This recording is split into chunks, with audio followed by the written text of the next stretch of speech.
Robert. Sure, Ben, you want me to go ahead and start then? Yes, if you would, Boyd, that'd be wonderful. Okay, Ben, just help me along if I screw anything up. Welcome everybody to today's TAC meeting. Happy we can all be together virtually. Hopefully everybody's staying healthy and safe. So it looks like item number 1 is an action item to approve the minutes from the October 13th meeting. Hopefully you've had a chance to review those. We'll entertain a motion to approve those minutes if you're okay with that. This is Alma. I've had a chance to review them. I move to approve the minutes. Okay, we have a motion by Alma. Do we have a second? This is Chad Boschel. I second that. Okay, thank you, Chad. Let's see, Ben, how do we do this? Do we call for all in favor, or do we just call for any that are opposed? Is that the easier way? Yeah, that generally is. Either way, however you feel comfortable. Okay, I think that's the easiest way. Are there any opposed? Okay, we see none opposed, so the motion passes and the minutes are approved. Thank you. Item number 2 is the tip business. We'll turn the time to Ben. Wonderful. Thank you, everyone. Let me pull up so there's 3 items, as you're well aware, they're on the agenda. And the first one was a board modification. That board modification, we're actually going to hold. And normally we like to include some of that preliminary information on the agenda so that you're familiar with it or aware of it when we meet. That information was coming so close to the meeting and then was pulled and will be addressed at a later time. So item, what do we call it? Item bullet number 1 there, the board modification will not happen on this particular meeting. The next item, or the next bullet item that you see, is a copy of the concept reports that have been received. Our intent to get this out, there's been so much on the emailing from homes, illnesses that have slowed things down. We just wanted to make sure that we did not miss any of the concept reports that were intended to be submitted. So attached to the meeting appointment is a copy of the list of letters of or concept reports received. There's 5 pages. So the very first page, so it looks like this had shown up on the screen. The first page essentially shows all of those projects or the CMAQ projects that were submitted. Then the next 3 pages have the STP projects that were submitted. And then the last page has the TAP projects that were submitted for project evaluation. They are sorted by the county. Well, they're sorted first by the funding source. So the CMAQ, the STP, and then the TLC, and then they're sorted by the county, and then the city, and then the agency. Some of like a project from the Department of Transportation or from UTA that may be identified in a city or in an area, but it is being submitted by an agency. And so if you happen to see a project in your city that you didn't submit, check on the agency. But the biggest question or the most important reason for this information is if your project's not on this list, you need to contact me so that we can remedy that. We can get the information in. We're in the evaluation process, and we will be in that process through the end of March. Are there any questions on the concept reports received? If not, that'll move me into bullet number 3 then. where we're going to go from here. So we're in the evaluation process of all of these projects. We'll have our field reviews. They will take place in early to middle part of February. There's a lot going on this year in February, but we'll still try to get it early. Pending the weather, hopefully we'll get a lot of snow and we'll have to work around that. But nonetheless, we'll have field reviews on this. And our meeting in February, we will come back to this body. We will have a roadshow that will also be a virtual meeting where you can sit in the comforts of your own accommodations there. You can eat goodies, stay awake, look at the video or a quick slide of each project so that you're familiar with the projects that are going to be evaluated and that this committee will have the responsibility to make recommendations from. Then we will come back to this body in March and we will present to initiate the discussion, and hopefully that'll be an in-person meeting, but depending on how everything is, it may be a hybrid or it may be pushed back to a virtual meeting. We will present the information and then encourage the conversation and discussion for project recommendation from the Technical Advisory Committee for all three programs, for the CMAQ, which is Congestion Mitigation Air Quality Program, the STB funds, which is the Surface Transportation Program, and the TAP funds, which is Transportation Alternatives Program. And that'll take us in through the end of March. And that's as far as we'll go on the schedule. Now, some of you are familiar that there are additional 2 new programs that'll be evaluated in the future. They are part of the new transportation bill, the IIJA. Those projects or those programs will initiate in our next process. So this next fall, when you're going to submit letters of intent, we'll have more information we'll bring to the TAC prior to that point, but that's our intention, that those programs will initiate into the process at that time. Are there any questions on timelines, where we're at, the significant need we have for each of you?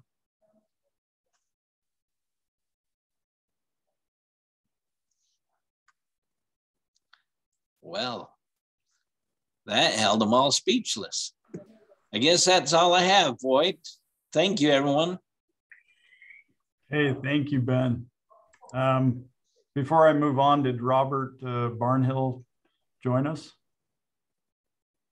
Okay, I'll continue on. Item number 3 is the UDOT Transportation Investment Fund and Transit Transportation Investment Fund process update by Andrea Olson. Andrea, go ahead. Yes, thank you. And if I could go back in time, I would have them rename those because they're a mouthful for sure. We refer to them as TIF and TTIF. So TTIF is obviously the Transit Transportation Investment Fund. But I just want to give you a quick status update on where we are with the various project prioritization lists and ranked lists. And as a review or a reminder, the Utah Transportation Commission takes project nominations.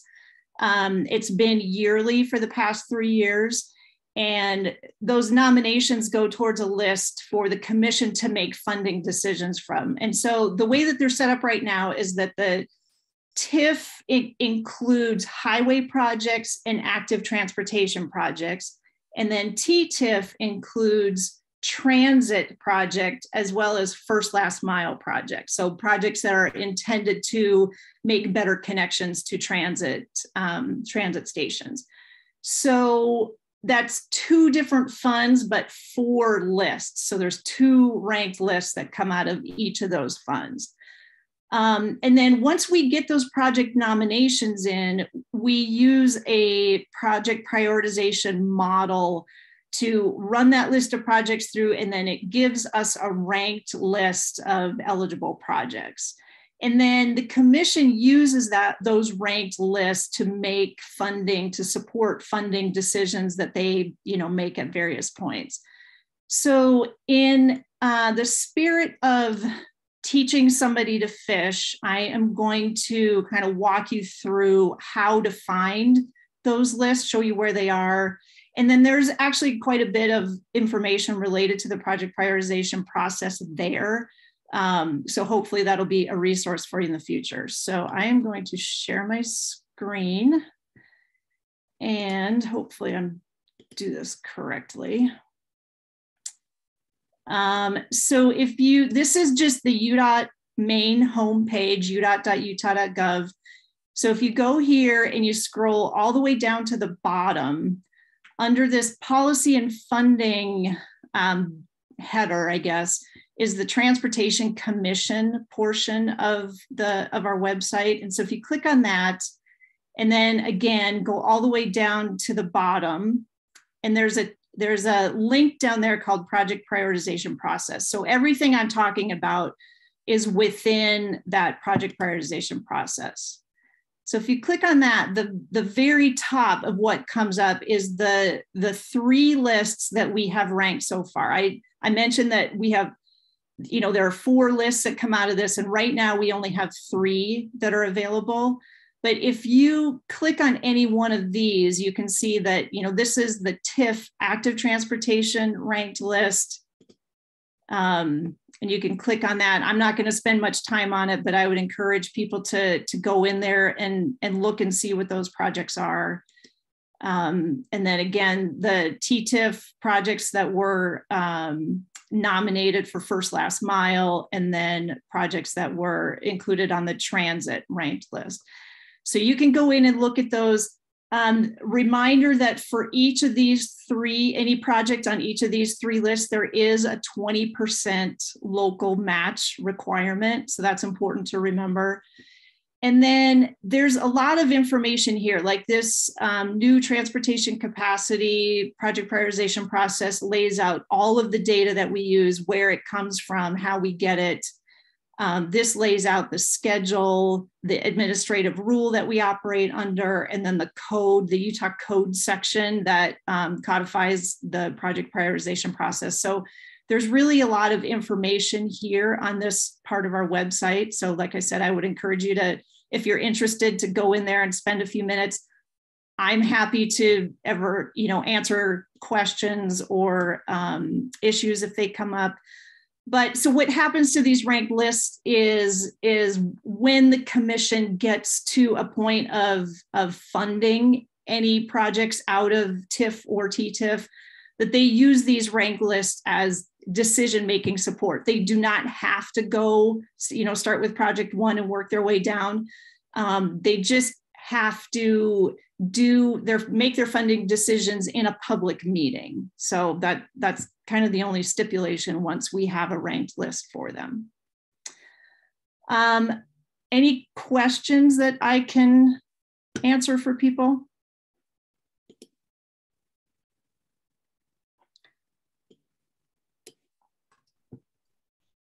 Andrea, can you repeat then what the next steps are for actually getting funding? The rank list then is to inform the Transportation Commission, you just said, as to when they make funding decisions, and, right. And so when does that happen?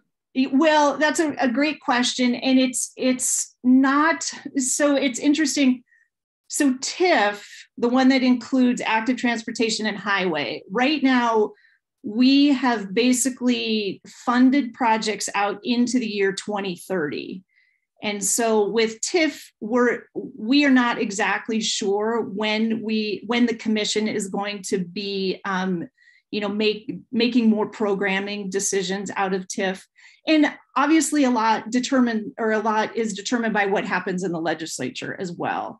So it's hard to say with any certainty when the next funding cycle would be, but we do feel like it's important to always have a ranked list of priority transportation projects. And so that's why we've gone through the steps to to have those lists available, and for honestly for local governments to know, well, boy, our project ranks pretty high. Let's make sure when the time comes, we've got our 20% match in order so that we can really, you know what, I'm misspeaking. It's a 40% match. I apologize. The legislature funded some active transportation projects last time around with a 20% match. I got to take that back. It's a 40% match. So please accept my apologies for that. And I'm glad I caught it before I got off this presentation. But anyway, so even more important for local governments to be potentially anticipating a reward of those projects and be, you know, getting that 40% match together. On the TTIF side, I don't know, you know, I guess there's a possibility they would be making some programming or funding decisions in the next STIP cycle, which would be, you know, March, April, May for the fiscal year 23. Again, I think what happens in the legislature potentially impacts that. I know in the last round, they had authorized some bonding that would be for UTA that would be paid back out of TTIF. But the governor's in his budget recommendations has recommended shifting some of that around. So, so we don't know exactly, you know, based on the, if the legislature goes along with the governor's budget recommendations, what that might actually do to the TTIF fund and how much cash is available. But what we will do is once it looks like there will be some funding decisions, we sit down with all of the nominating agencies, you know, kind of starting at the top and working our way through the list and saying, is this a priority project for you? Do you have the match, the 40% match for it? You know, and so we don't ever force a project on somebody.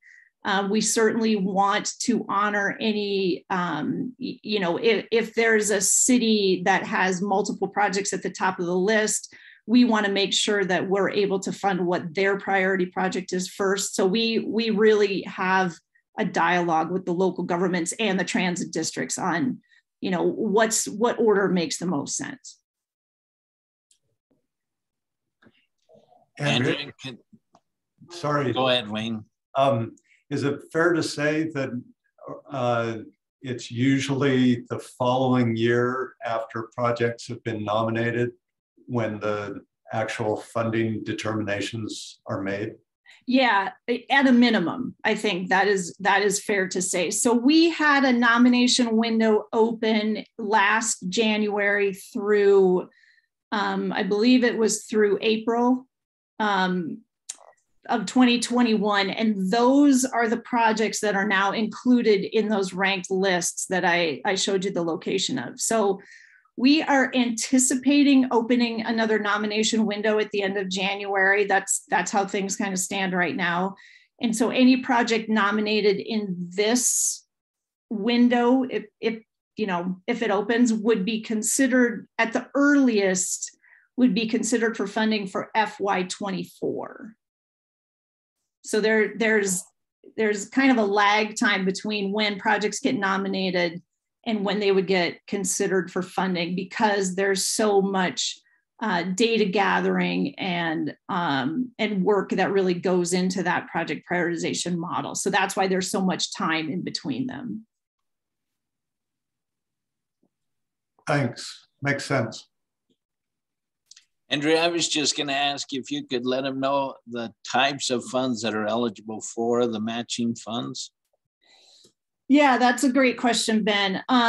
So we have tried to take as liberal a view of that as we can. And so initially it says non-state funding. So, you know, federal funding would absolutely qualify, CMAQ, that kind of stuff, or local, you know, local governments have used sales tax and that kind of stuff to fund. There are some, and so we have more narrowly defined the non-state funding as funding that UDOT does not control. So there is the Office of Outdoor Rec, and Hugh, I may be using the wrong terms. They actually just released or just opened their process yesterday, I think, for the different active transportation funding sources that they have. And that can be used as a match because it's something that UDOT does not have any control over. But the only kind of thing to be aware of between the outdoor recs funding sources and ours is one of the stipulations for an active transportation nomination is that it needs to be, you need to demonstrate that it will take traffic congestion, it will relieve traffic congestion, it will take cars off the road. We try to take a very expansive view of that, of what that looks like, but it has to be hard surface. And so, you know, outdoor rec is typically recreational. Ours is intended to be transportation infrastructure. I'm not saying that they can never go together. It's just something to be careful of. Thank you, Andrea. So there is a possibility of helping the seed either from our program to your program and vice versa. Yeah, absolutely. Thank you.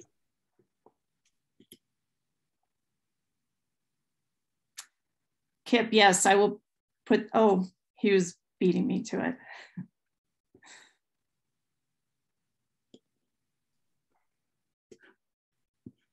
Okay, thank you. If people have questions, you know, after this meeting, feel free to reach out to me and I will happily answer your questions or put you in touch with people that can. Okay, thank you, Andrea. Yep, thank you. Appreciate that good information. Item 4 on the agenda is the Highway Transit and Active Transportation System Performance Report by Kip Billings. Kip, go ahead.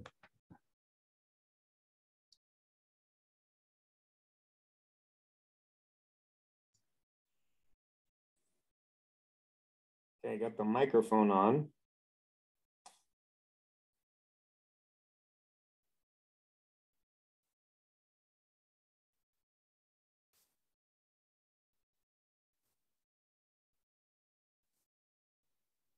Okay, are you seeing that, Ben? Whoops. Now are you seeing it? Yes, we can see that. Highway and Transit System Report. So this was presented to our council back in October. So some of the information is a little bit dated. I just got back in from out of town last night. So so a few areas here that need some updating, but I think this will give you a good idea of conditions on our highways and transit system, how they've been performing for the last year. We'll look at half a dozen performance measures for highways. We've got 3 or 4 for transit, and we'll take a quick look at active transportation as well. Hey, Kip, we're not seeing the presentation. We're seeing your slide layout. Oh, okay, let's see.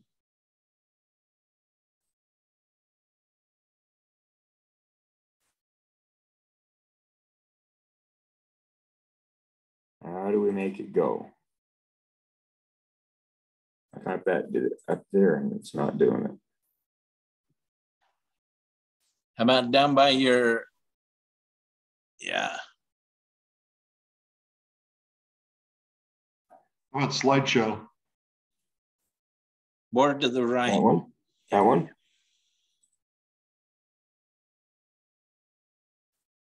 I'm clicking it. It's not doing anything.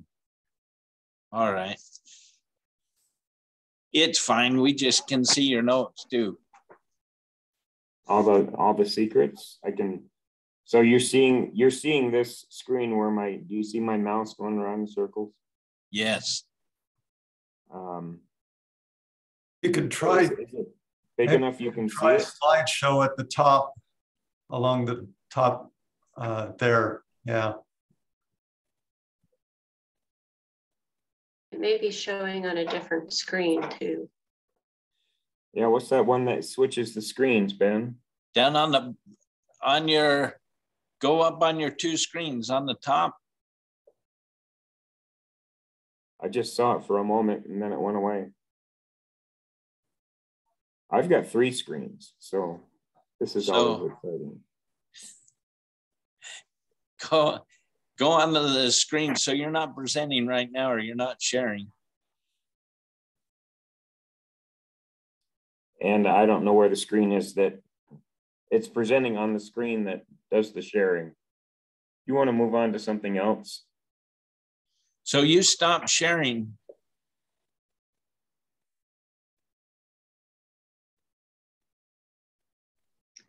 Hey, Kip, if you want to, yep, there you go. But we're still seeing your notes. But we can read the screen if you want to go from there. It's whatever you like. Now, are you seeing the presentation? No, just your notes. It's on another screen. I don't know how to switch them. On the screen that it's presenting on, go up to the top and it should say display. It should. It doesn't. All right. I think we're good here if you want to go. Okay, I can make it a little bigger. All right. So beginning with our highway performance, this is a trend of VMT going back to 1994 for the 3-county area, Weber, Davis, and Salt Lake. We've been growing about 2% annually. In 2019,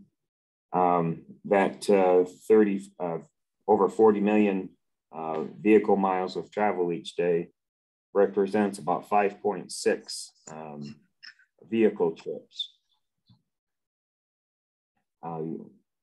This is taken from the UDOT dashboard. You can see what happened in 2020 with the coronavirus slowdown.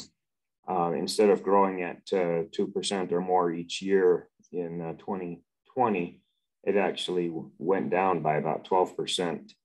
In 2021, a lot of that has come back, but we should be at, this is in percentage of 2019 traffic. It should be like 104% of 2019. So while the traffic has come back, it's still below what it was, below the old trend anyway.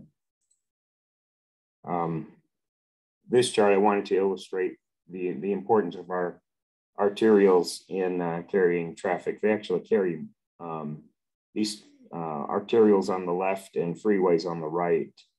The arterials actually carry greater volume than the freeways.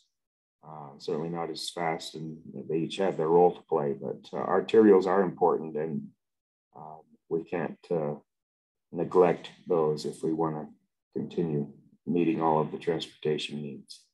But in all of these charts, you can see in 2020 how it dropped off sharply due to the COVID slowdowns. Our VMT per capita stayed really fairly constant. That's how much we're consuming, as our population grows, of course, our traffic grows. But individually, we're consuming the transportation network, if you want to think of it in those terms, at a similar rate as we have since 1994. Of course, during the COVID in 2020, that dropped off severely or significantly. This map is showing a travel time index, our PM peak speed, as a fraction of free flow speed, to give you an idea where the areas of the transportation network, highway network, that are congested. So in this legend, we're showing if you're below 80% of the free flow speed, those are shown in yellow. You can see some sections of that on Highway 89. And then it goes below even 70% during peak times the southern part of Highway 89 and sections of I-15 that are still being worked on. This one's for Salt Lake, so we'll skip over that for now. The coronavirus experience has taught us a lot about remote working. Of course, we're having a remote meeting right now. This is something we're getting more and more familiar with. There's some pros and cons, but the Utah Foundation did a study. They published it in a report called The Way Home. Some of the findings are that about a third of all of the VMT, excuse me, is traveling to and from work. And there are further surveys found that a third to 2/3 of those trips to and from work could be done remotely, as we're doing right now. And a significant number of people that were working remotely said that they would be willing to continue that remote access. That was from employees and employers. So I think it's pretty pretty safe to say that virtual meetings are here to stay, and we've demonstrated that remote work is a cost-effective congestion and emissions strategy. Wanted to move quickly now then to transit performance. This chart is showing the volume of transit passengers. Going back to 2001, the blue area are bus passengers. The red area is the light rail or tracks. In green, you have the commuter rail. And then at the top are paratransit and van pooling. And you can see in 2020 how there was a significant drop in transit patronage due to the coronavirus lockdown. Since 2001, the transit ridership had been growing about 2.6% each year. But since 2015, it's been declining. And of course, we had that the impact of the coronavirus. In 2019, we had about 147,000 daily transit passengers. In 2021, that dropped off to 70,000. I wanted to go look at that. Was when I did this, that was data through about August. That was starting to come back up, starting to reclaim some of those lost passengers. I haven't looked at the 2021 data since that has information more recent than August. This is taken from UTA's dashboard. The green line is I showed it in green. I think that is the color of the coronavirus. That's the 2020 ridership, and you can see how it dropped off right after February. The lines up here at the top, that was the 3 or 4 year trend of monthly riders. This red line is 2021, so you can see that ridership's coming back and was starting to come up. I don't know what it looks like these last 3 or 4 months of 2021, but it's still below what the previous 3 or 4 year trend was, but we are making gains from the 2020 COVID year. Annual transit passengers per capita has been holding pretty steady, declining some since about 2015. Then, of course, we have the sharp decline from the 2020 COVID experience. Then this last slide is just a quick look at active transportation.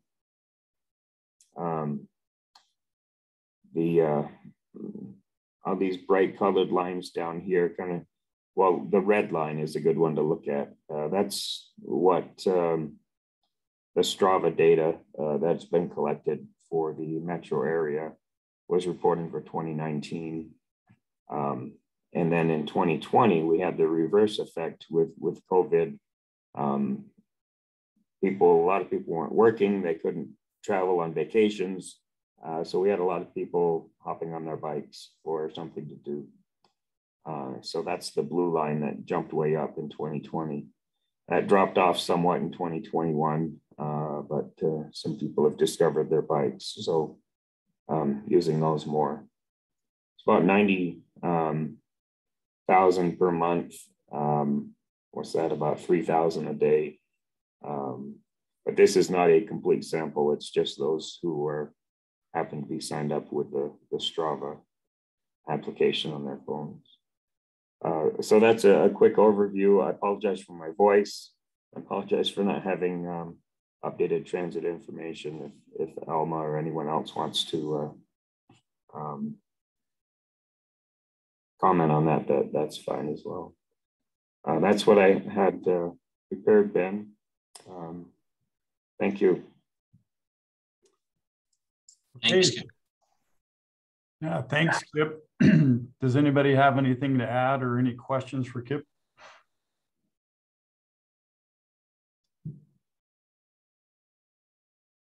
Okay, thank you. We'll move on to item 5, the active transportation facility updates from Hugh Van Wagenen. Hugh, go ahead. All right, thanks. Nice to see everybody. Happy New Year. Hopefully my screen is showing. See somebody biking through the snow there. And want to say thanks to everybody that participated in the fall transportation workshops that we did regarding the regional transportation plan. And we got a lot of good information from those workshops and appreciate, again, your participation there. What I'd like to just bring up today is the Active Transportation Network. We try and put all of our existing data for the existing network in the UGRC road centerlines data. This is a screenshot of all the columns that are associated with that data set. And you can see this is BJ, BK, BL, BM. And so over here, starting in BM, so way, way over in the columns, you start to see some bike data that I've just highlighted here. And then BM and BN is the existing bike facilities on any given roadway. And so bike left and bike right, so left of the facility and right of the facility. And there's a code here telling us what type of bike facility is there. We also have columns for planned facilities, if it's a regional priority, and whatever notes are there. But today I just want you to focus on existing facilities, bike left, bike right. As you would imagine, region-wide, this can be pretty tricky to keep up to date, especially as restriping plans get executed or new roadways get built or expanded, and just trying to keep track of all of the facilities on every roadway within the region. So something that's been set up between WFRC and UDOT. But I'll just say this is sort of a map looking at the existing facilities within the Ogden-Layton area. A key over here, and there's a map that I'll put a link to where you can look at some of this stuff and get a feel for how accurate the current data set is. What I'd like to keep showing is we do have this active transportation facility type change request form. So if you go onto that map I was just showing, there's something not right, or you're doing a new roadway with a new striping plan or whatever, and we need to get this updated, you can come to this facility type change request form. Again, I will put it in the chat in a moment. And what it does is takes you to this Google form and takes you back to that map I just showed, and you can describe the location of what needs to get updated here. Asks what the current map says is the bike facility on the bike feature left side, right, bike feature right side.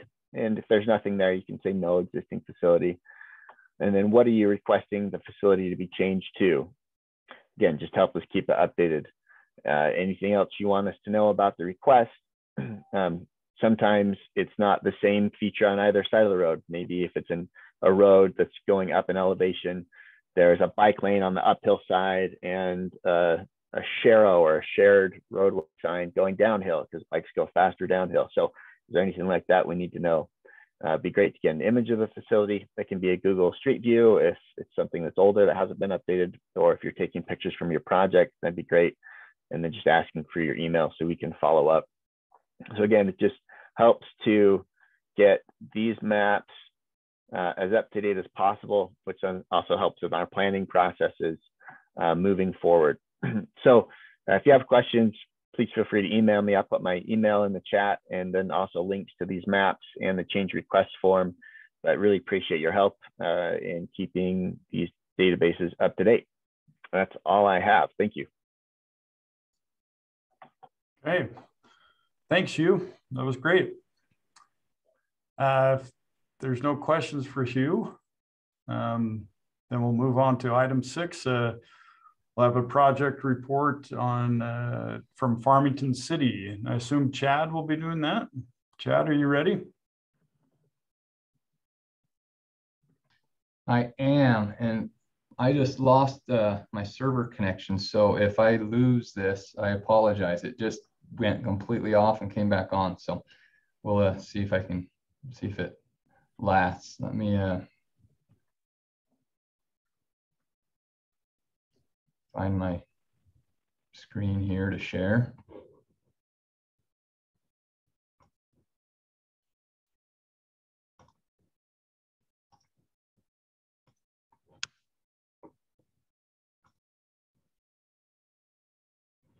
All right, can you see that presentation? Yep, we can see it.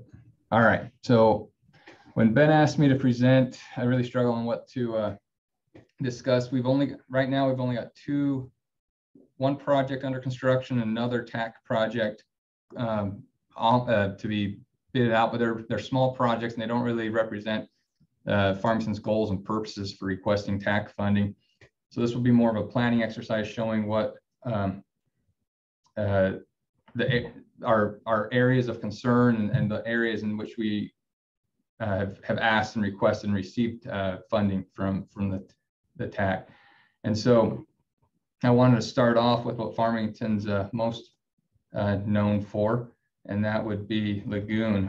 From the top of the Cannibal Ride, you can see the area that we'll be talking about today. So if you give me just a minute, we'll watch this video if you can see it and hear it.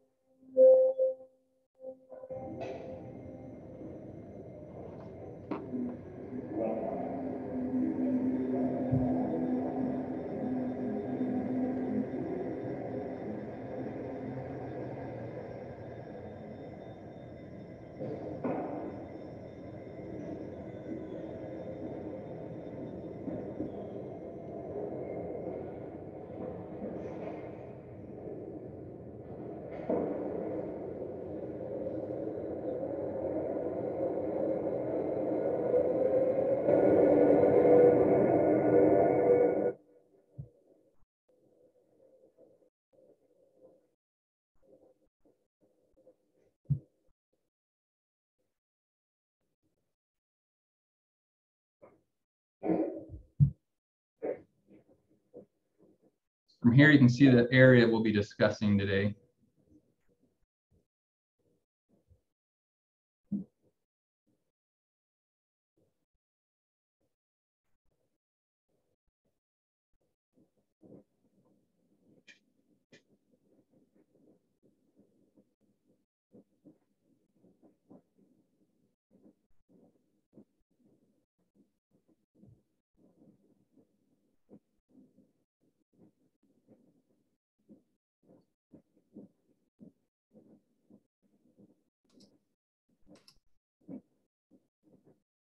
I'm wondering if any phones were harmed in the filming of this video.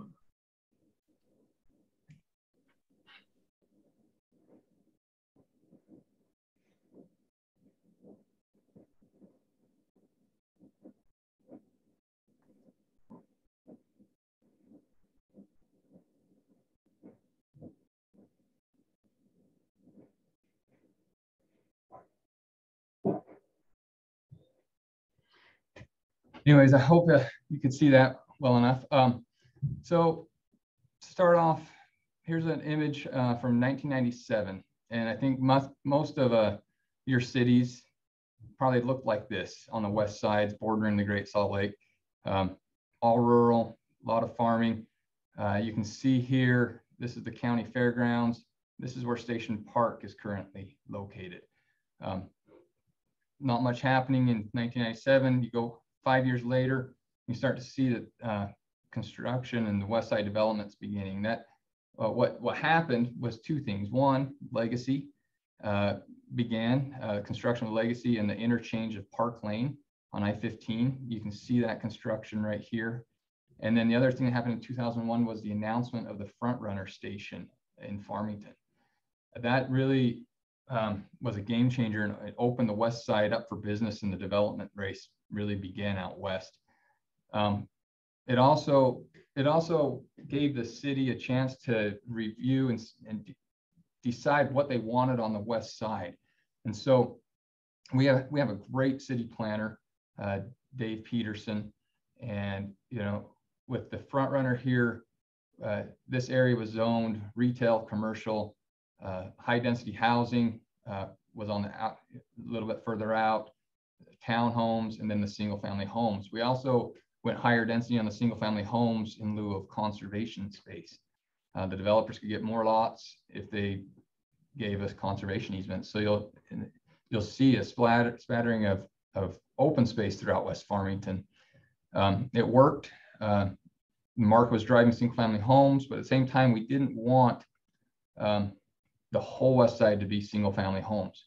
And so some of this open space here right in the middle of Farmington was already restricted office mixed use, but a good portion of it wasn't. So in 2007, when the recession hit, a developer lost about 170, 180 acres to the bank. A group out of Illinois bought it. They never showed up on site. We convinced them to rezone it to office mixed use. So we eliminated housing through this area, at least the right to do housing. And so that left this big open space for future development. We knew what we wanted. We knew we wanted office. We knew we wanted mixed use. And so it gave the city leverage to, if a developer wants housing, wants apartments, they have to do a certain amount of office and retail. And so it gave us, the city, options to achieve that. It also gave the city options to get affordable housing. And so this is the area left in Farmington that's slowly developing, or has slowly developed until now, where it's moving quickly. In 2013, you can see, more growth. You can see apartments and commercial and retail starting to spring up and starting to encroach on that area. This is where, in 2013, we used our first STP funded project. You can see Park Lane right here. And then that road came all the way down and funneled to the south. Well, right now, Farmington only has one access on the west side into Kaysville. And that comes down and weaves through the residential properties. And so we use our STP funds to realign Park Lane, which allows us to have another signalized intersection right here. Instead of just having one, we get two, which opened up the city for a way to have a major collector road right through the middle of this area. And in 2017, just more growth. You can see that change has already been made with the new intersection right here. That was our first STP project. During that time, we were also applying for funds to widen Main Street. There's a few sections of Main Street that don't have curb, gutter, sidewalk, and they're pretty narrow. As congestion increased north of us and construction on the interstate system, SR 106 was just too congested. And so we received funds to widen Main Street here. Those funds are in 2024. And then that brings us to today. Farmington bears the brunt of, I think, the transportation impacts in Davis County. Everything funnels through Farmington. You can see the new construction of West Davis Corridor. You've got I-15, Highway 89, and Legacy. For a city of 28,000, we've got currently, with the ones being constructed, we've got 7 interchanges with an 8th interchange plan down here in 20 years or so. Salt Lake has 14, Provo has 2. That's a lot of infrastructure and collector roads feeding in and out of all these interchanges that Farmington's got to try to design and plan around. And that's where most of our requests to the TAC have been for, is to try to alleviate the west side congestion, and through the residential areas, and to accommodate for these future interchanges here at West Davis and Shepherd Lane. Farmington, this is that open area right in the middle. Farmington currently has about 7,000 residential doors. Here in about 10 years, once this is built out, we'll add another 7,000 in this 250, 300 acres. A lot of it's high density, some of it's townhomes. We're also adding 2.5 million square feet of office. That's the equivalent of about 14 office buildings down at Thanksgiving Point.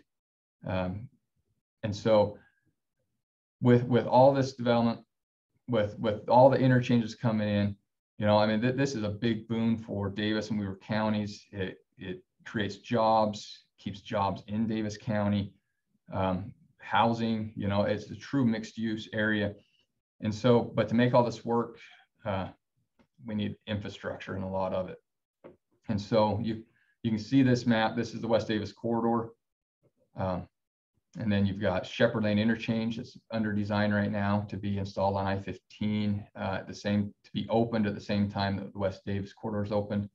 With that project, they're also doing a pedestrian overpass over Park Lane to get better access to Front Runner and to mass transit. So Farmington and Kaysville teamed up and went and lobbied and got state funds, local funds, and WFRC funds to build the connector from this connection from the DNRG trail here over to the West Davis interchange on 950 North, and then up into Sunset and then Angel Street. That project's almost designed. It's almost complete. We'll be bidding it out this year and constructing this year.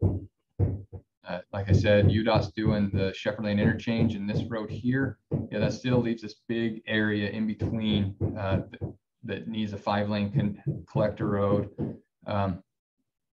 through the area to get all the people from these interchanges down to Park Lane. The other push that we're having right now is that in order to build these overpass pedestrian facilities, they're gonna have to close Park Lane down for a time. And so they're not gonna do that, and UDOT's not gonna do that until the Shepherd Lane interchange is built. So the city has to have this infrastructure in before that.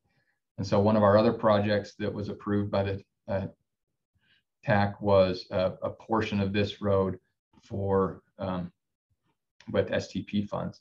It's a very small portion. A lot of this is funded through private developers. They're providing all the right-of-way, all the impact fees. The city's providing a lot of our funds, and then the county's providing funds in addition to what the TAC provided.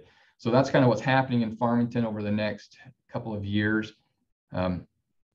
The development community, even the office, even with the turn down, right, with the COVID and working from home, the developer that purchased all this property up here is the same one at Station Park. They could fill 2 office buildings right now. They've got the tenants lined up if we had the road infrastructure in for them and if the interchanges were in. And so there's still a demand for office, even though there's still a lot of people working from home. And so Farmington is pushing really hard to try to get these projects done. We appreciate the TAC and this group's efforts in supporting us in those efforts. And anyways, that's what's happening in Farmington. Any questions?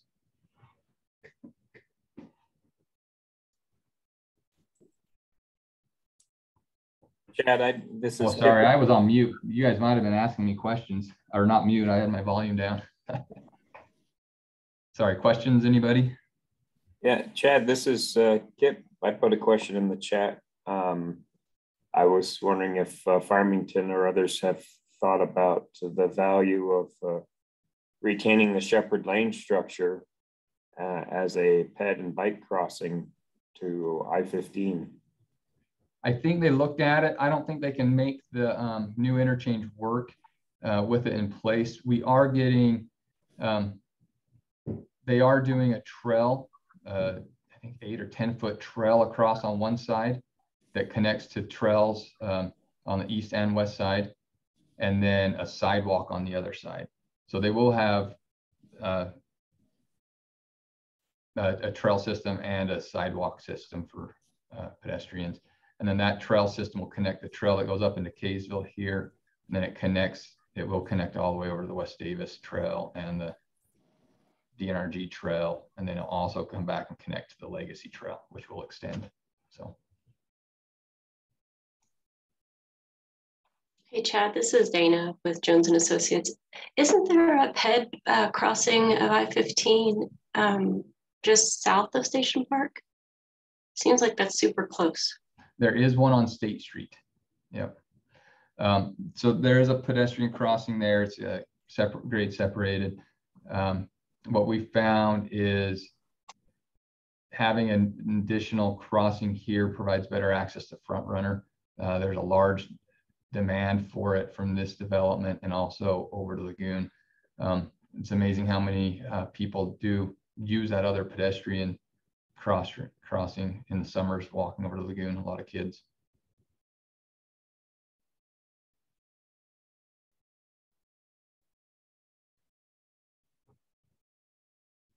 Anything else?